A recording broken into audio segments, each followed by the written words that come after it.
श्रद्धावान भक्तगणांनो, छत्रपती शिवाजी पेठ जत येथील अत्यंत जागृत व नवसाला पावणाऱ्या श्री मायाक्का देवी व श्री भाग्यवंती मातोश्रींच्या मंदिराचा जीर्णोद्धार सुरू आहे।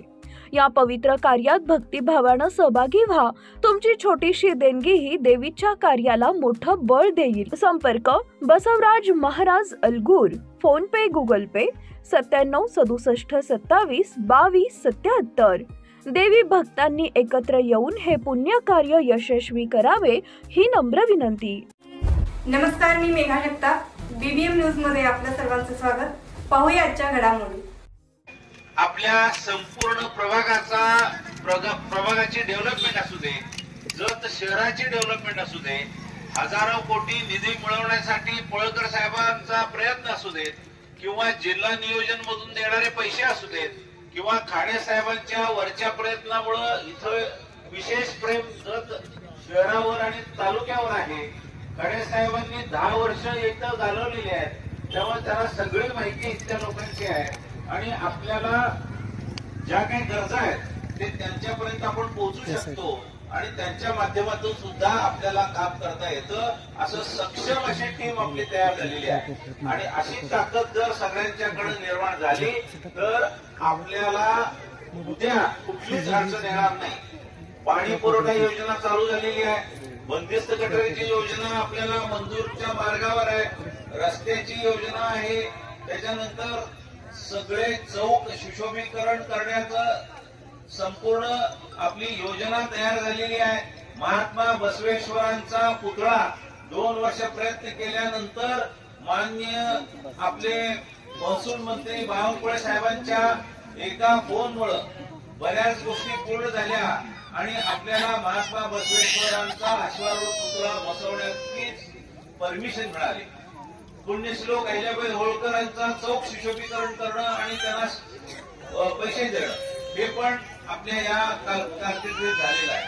अशा अनेक गोष्टी पाण्यापासून ते बंदिस्त गटारीपासून रस्त्यापासून शहर सुशोभीकरणासाठी लागणारा निधी असू दे, शहरामध्ये सोलर सिस्टीम बसवण्याचा असू दे, लाईट सिस्टीम असू दे, अनेक लोक जे बेघर आहेत त्यांना प्रॉपर जागा देऊन त्यांचं विस्थापितांना प्रस्थापित करण्याचं काम हे भारतीय जनता पार्टी आता करताना दिसत आहे। त्यामुळे सामान्य लोकांचा आणि अशा लोकांचा भारतीय जनता पार्टीकडे कल वळलेला आहे आणि ऑलरेडी आता आपल्याकडूनच आवाज यायला लागला की आता बदल हवा आहे, भारतीय जनता पार्टीशिवाय पर्याय नाही, आपण ते सगळं सत्यात उतरवायचं आहे। 2 तारखेपर्यंत हा विचार कंटिन्यू ठेवा।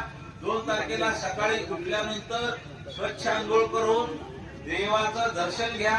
देवाचं दर्शन घेताना 2 मिनिट डोळे मिटा आणि मग जगचं कसं सुंदर जग होईल अशी कल्पना मनात आणा आणि जाऊन बटन दाबा। 100% जगचा विकास झाल्याशिवाय राहणार नाही। आधीमध्ये कोणतरी भेटेल आणि काहीतरी कानात सांगेल, इकडनं कानात ऐकून तिकडनं कानात सोडून द्या। जास्त वेळ कानात टिकलं तर कानामध्ये मळ तयार होतो म्हणून आणि परत तो काढायला त्रास होतो। त्या भानगडीत पडू नका, कोणाचा ऐकू नका आणि डायरेक्ट मतदान करून 3 बटन कमळाचे दाबा आणि आमच्या भारतीय जनता पार्टीच्या पॅनलला निवडून द्या अशी कळकळीची विनंती करतो। थांबतो। जय हिंद। एक विचार आहे की कराडच्या धर्तीवर एक काय धर्मादाय हॉस्पिटल आहे जयदेव, तसं पूर्ण त्या टाईपचं आम्हाला गरीबाला एक हॉस्पिटल व्हावं असं आमचा विचार आहे। आमचे गरीब जास्त योजना ग्रामीण रुग्ण झाली नाही, धर्मादाय त्याचं एकदम स्वस्त आहे साहेब कराडला, त्यांचे पूर्ण आणि सर्वांचे ओळखीचे आपले सुरेशदा खाडे यांचा सत्कार आपले परशुराम मोरे दादा हे करतील आणि बाकीचे सर्व व्यासपीठावरती मान्यवर आहेत ते सर्व त्यांचा सत्कार करतील। तर आपण सर्वजण जोरदार टाळ्यामध्ये त्यांचं स्वागत करू। जोरदार टाळ्या झाल्यामध्ये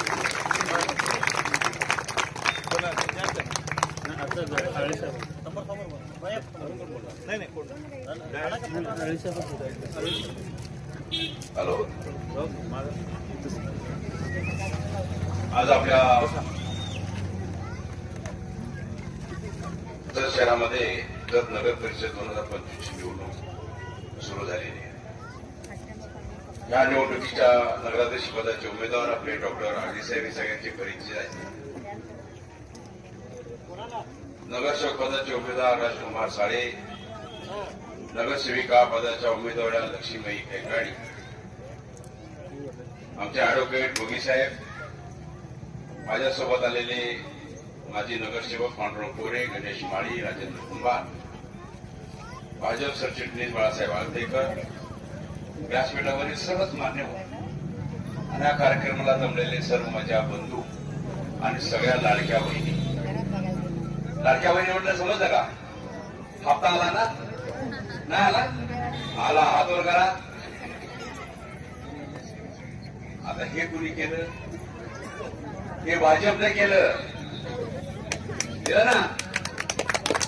लाडक्या बहिणीला भाजपनं 1,500 प्रत्येक महिन्याला द्यायची व्यवस्था भाजपनं केली. हे राष्ट्रवादीनं काँग्रेसनं कुणी केलेली नाहीये. हे भाजपने केलेली आहे तुमची सेवा. आणि तुम्ही पण मोठी सेवा केली आम्हाला. माझ्या आता विधानसभेला आम्हाला चांगलं मतदान दिलं, चांगलं निवडून दिलं, राज्य आणलं. परवा तो विक्रम केला. बिहारमध्ये 700 कोटा टाकला काँग्रेसचा. 72% मतदान महिलांनी केलं. किती? 72%. सगळं बिहार परिवर्तन कोण टाकलं? ह्या लाडक्या बहिणीची करा होते. म्हणून तुम्हाला माझा सल्यूट आहे. म्हणून तुम्हाला विचार लाडक्या बहिणीचं झाले का? व्यवस्थित झाले. दिवाळी, दसरा, पुढे आले, सगळं व्यवस्थित चाललेलं आहे.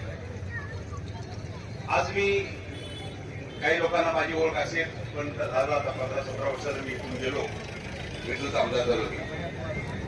पण 2004 ची निवडणूक मी इथं जिंकलो. नाम नाहीये. त्यावेळेला ओमाजी सरंकर काकांना मी हरवलं आणि मी निवडून आलो. त्यावेळेला तिथून पहिलं कमळ आपल्या जिल्ह्यामध्ये जतमध्ये पडलं. डॉक्टरने सांगितलं आता सगळं कमळ झालंय. पण पहिलं कमळ पडलं ते जतमध्ये फुललं गेलं आणि ते तुमच्या आशीर्वादाने सगळ्या फुललं. परत मी मिर्झामध्ये गेलो. मिर्झामध्ये मी आता 4 वेळा आमदार झालो. आणि निश्चितच मला आज डॉक्टरने सांगितले भाऊ तुम्ही जरा येऊन जावा, चक्कर मारून जावा, जुने लोक आहेत, परिचय आहेत, तुम्ही आला तर जरा बरं होईल. मलाही आनंद वाटला. माहेरी गेल्यासारखं वाटलं मला. त्याला माहेरी जरा सगळं मी आलो मी. आणि मी आज तुमचा आशीर्वाद घेण्यासाठी आणि डॉक्टरांना त्याच्या सर्व टीमला आशीर्वाद देण्यासाठी मी विनंती करण्यासाठी आपल्या पैसे आले. आपल्या आशीर्वादानं 5 वेळा आमदार झालो, 2 वेळा कॅबिनेट मंत्री झालो, 1 वेळ पालकमंत्री झालो. याचा पालकमंत्री कधी असायचं? पालकमंत्री डॉक्टर साहेब कडेगाव, कडेपूर, इस्लामपूर, वाळवा इकडे व्हायचं. आम्हाला दुष्काळ भागाला आणि गरीबाला कोण देतं पालकमंत्री?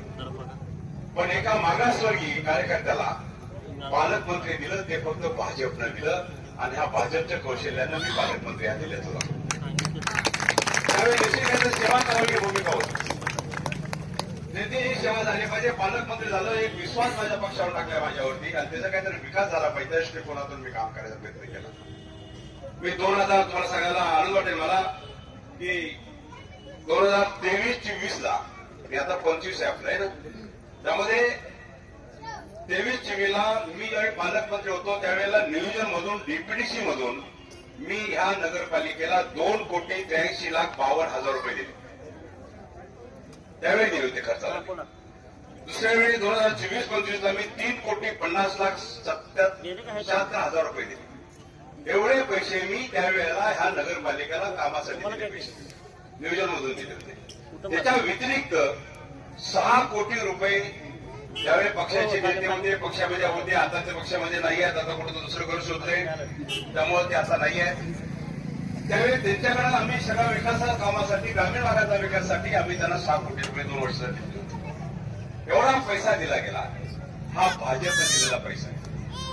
आज परिस्थिती बघितलं, काल कोणतर भाषणात काय तर म्हणलं वाटतं तिजोरी चावी आमच्याकडे आहे, मग पैसा पाहिजे तेवढा मिळेल, असं करता येत नाही.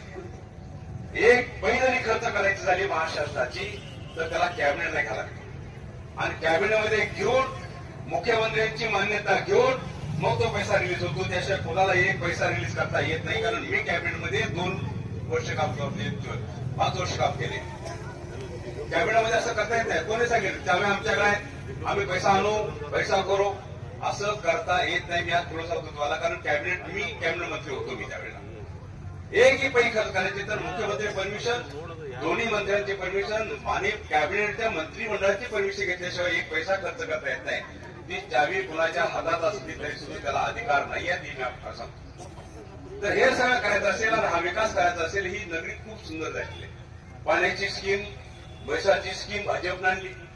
इथं जलजीवन मिशनचं ती मोदी साहेबांची स्कीम आहे. मोदी साहेबांच्या स्कीमच्या माध्यमातून आता पाण्याची स्कीम चालू झाली. हे म्हणतात आम्ही केलं तुम्ही केलं नाही, हे मोदी साहेबांनी देवेंद्र फडणवीसने केलेली काय ही स्कीम आहे. आणि त्या स्कीमच्या मुळे आपल्याला शहराला पाणी मिळणार आहे.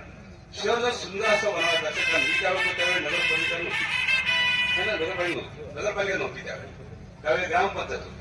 पण आता नगरपालिका झाली असताना नगरपालिकेला पैसा भरपूर आलाच पाहिजे, त्याशिवाय सुखसोयी उपलब्ध होणार नाहीये. त्या दृष्टिकोनातून आज मी हीच विनंती करायला लावली आपल्याला.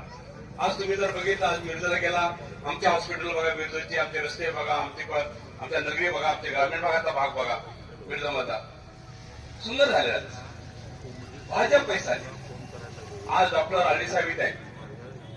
माझ्यापेक्षा डॉक्टर आळी साहेबांच्या वरच्या लोकांच्या, दिल्लीच्या लोकांच्या किंवा महाराष्ट्रातल्या देवेंद्र फडणवीस आणि इतर मंत्रिमंडळाच्या चांगल्या दोस्ती आणि चांगला परिचय त्यांचा माझ्यापेक्षा. निश्चितच त्याचा फायदा आपल्या नगरीला होईल आणि निश्चितच पैसे आपल्याला उपलब्ध होतील. नगरीचा सुगम करण्यासाठी काही आपल्याला अडचण येणार नाही. मी ज्यावेळी हे इलेक्शन लागलं त्यावेळेला मला जिल्ह्याचं प्रभारी केलं. पक्षानं म्हणले तुम्ही जिल्ह्याचं कंट्रोल करा, जिल्ह्याचे प्रभारी व्हा तुम्ही. प्रभारी केलं तर त्यावेळी मला देवेंद्र भाऊंनी सांगितलं की काही करून आपल्याला जास्तीत जास्त नगर परिषद आपल्याला निवडून आल्या पाहिजेत. ज्या 8 नगर परिषद लागलेल्या आपल्या जिल्ह्यामध्ये त्यातलं बहुमतानं आपण निवडून आलं पाहिजे. बरं म्हटलं मी प्रयत्न करतो. सगळ्यांच्या मतानं आम्ही सुरुवात केली, चांगलं काम झालं. परत एकदा मिटिंग झाली, बंडीमध्ये बोलवलं आम्हाला. म्हणजे जास्तीत जास्त लीडनं, जास्तीत जास्त ताकदीनं जी नगर परिषद नगरपालिका येईल त्याला मी त्यावेळेला भरघोस निधी दिली, असा तिने शब्द दिला. आता शब्द हे पाळतील न पाळतील त्याचं उदाहरण काय आहे. ज्यावेळी महानगरपालिका सांगली महानगर, कोपाळ, मिरज महानगरपालिका निवडून लागली त्यावेळी आम्हाला हे सांगितलं होतं की भाऊ तुम्ही काही करून नगरपालिकेवर झेंडा लावा, महानगर झेंडा लावा, पण लागला पाहिजे. आम्ही सगळ्यांनी प्रयत्न केला. सगळे नगरसेवक हे सगळे आम्ही नेते मंडळी चांगलीमध्ये लढलो आणि महानगरपालिकेमध्ये भारतीय जनता पार्टीचा झेंडा चालला. ज्यावेळी निवडून आलो त्यावेळी मी देवेंद्र भाऊंना फोन केला. भाऊ म्हटलं आपला झेंडा लागला, 42 नगरसेवक आपले निवडून आले, 2 अपक्षांनी पाठिंबा दिलाय. ते म्हणले अभिनंदन, थोड्या वेळ थांबा. 2 मिनिटं थांबल्यानंतर मला फोन केला आणि मला सांगितलं भाऊ निश्चितच तुम्ही शब्द पालन केला, पण तुम्ही शब्दाचं पालन केल्याबद्दल तुम्हाला, तुमची नगरपालिका आणल्याबद्दल तुम्हाला मी 100 कोटी रुपये बक्षीस देतो. आणि 1.5 महिन्यामध्ये आमचे 100 कोटी आमच्या महानगरपालिकेला आले. हा शब्दाला लागणारा नेता आहे आपला मुख्यमंत्री. डॉक्टर आळी साहेबांचं खूप चांगला परिचय, त्यांचा खूप चांगला संवाद होतो त्यांचा. त्यामुळं आम्ही आहोत त्यांच्याबरोबर. आणि मला मी हा नगरीचा एक देणं लागतो, कारण 10 वर्ष मी इथं काम केलेलं आहे. 5 वर्ष मी तुमच्यामध्ये राहिलो, 5 वर्ष आमदार म्हणून इथं राहिलो. आणि निश्चितच त्या समस्या असतील, काय असतील, कसा पैसा उपलब्ध करायचा त्या दृष्टिकोनाचा आमचाही प्रयत्न राहिले. आम्ही डॉक्टर आळींना आपला अध्यक्ष म्हणून निवडून द्यायचं आहे. आम्ही त्यांच्याबरोबर ह्या नगरीचा विकास करण्यासाठी निश्चित आम्ही कटिबद्ध राहू. आणि निश्चितच माझ्यावर जे डोक्यावर ओझ आहे थोडंसं तुमचं आशीर्वादाचं ते मी मला खांद्यावर करण्याची मला संधी त्यामध्ये मिळेल, एवढंच मी आपल्याला सांगतो. तर ह्या दृष्टिकोनातून आपण काम करत असताना आज या प्रचाराच्या निमित्तानं मी आज आपल्या जतमध्ये आलेलो आहे. जतमध्ये ह्या सांगलेलं आहे की मला तळमळ आहे की त्याच जतमधून माझ्या राजकारणाला सुरुवात झाली. त्या जतच्या विकासासाठी आपल्याला निश्चितच आपणही प्रयत्न केले पाहिजेत. आणि ते प्रयत्न करण्यासाठी आपल्याला आश्वासन करण्यासाठी मी इथं आलेलो आहे. एवढंच मी आपल्याला सांगायला आलोय. 2 तारखेला निवडणूक आहे. माहेरी जायचं नाही. काय कुणी माहेरी बोललो काय जायचं नाही. उद्या ते म्हणायचं किंवा दुपारनंतर येते. सकाळी मतदान करायचं मग जायचं. आणि जाताना साहेबांना बरोबर घेऊन जायचं. त्याच्या कानात कुटकुट करत राहायचं. कारण आता कसं काय साहेब आता कुठं असतील काय असतील माहिती आहे तुम्हाला. त्यामुळे त्यांना हे का सांगायचंय कमळाशिवाय पर्याय नाही आहे. आणि कमळाला तुम्हाला मतदान करावं लागेल. आणि कमळाला मतदान करा, घेऊन घरी या आणि मग निर्माण आपल्या संसाराला लागा. एवढीच आपल्याला विनंती करतो. निश्चित आज मी जरा सर्वे केला त्या सर्वेमध्ये निश्चितच आहे की भाजप आघाडीवर आहे. भाजपचं पॅनेल लागेल, डॉक्टर आली अध्यक्ष होतील आणि हा नगरीचा विकास चांगल्यापैकी होईल. आज विचार केला तर डॉक्टर आलीला काय पाहिजे. आज त्यांचं व्यवस्थित चाललेलं आहे. पोटापाण्यावर चालले, सगळं चालले, हॉस्पिटल चालले, सगळं चालले, बँका चालले, सगळं चालले, सांगलीच्या हॉस्पिटल तोडून चालले, सगळे व्यवस्थित चालले. त्यामुळं कुठं आशा आहे का? अशा कुठंच काही नाहीये. म्हणजे दुसरे आहेत सगळे हे बगळे त्वचा मारणं धडाधड तुमच्या वाटणं काही देणार नाही. फार बेकार होईल. मी आता तुम्हाला इंडिकेट देतो, तुम्हाला इशारा देतो मी तुम्हाला. जर ह्यामध्ये जर कुठं चूक केली मोठी तर ह्या नगरीला मोठा धोका होईल. एक पिढी गेली, दुसऱ्या पिढीसाठी काहीतरी करून ठेवण्यासाठी आपलं एक मत आपण द्यायचं आहे. आज मला वाटतं संविधान दिन आहे आणि संविधान दिन हे बाबासाहेब आंबेडकरांनी आपल्याला संविधान दिलं आणि त्या संविधानमध्ये प्रत्येकाला एका मताचा अधिकार दिला. मी आमदार आहे म्हणून 10 मताचा अधिकार मला नाहीये. डॉक्टर राजे डॉक्टर आहेत म्हणून दिला नाही, वकील साहेब हुरे वकील साहेब आहेत म्हणून त्यांना नाहीये. पण ह्यामध्ये एका मताचा सगळ्यांना अधिकार दिला आणि ते मत खूप महत्वाचं आहे. जर चांगलं मतदान केलं तर चांगलं प्रशासन आपल्याला काम करायला मिळेल, चांगलं शासन आपल्याला काम करायला मिळेल, आपल्या गावाचा विकास होईल. दानमध्ये काय असतं?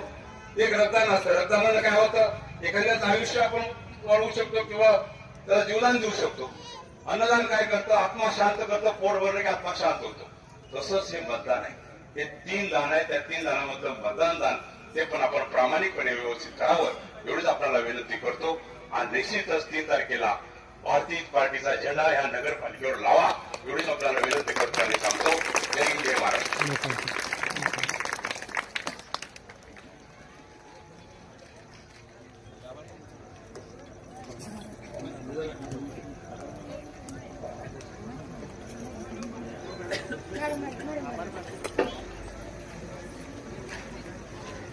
तर नक्कीच बातमी आणि जाहिरातीसाठी आमच्या चॅनलला लाईक आणि सबस्क्राईब करा. धन्यवाद.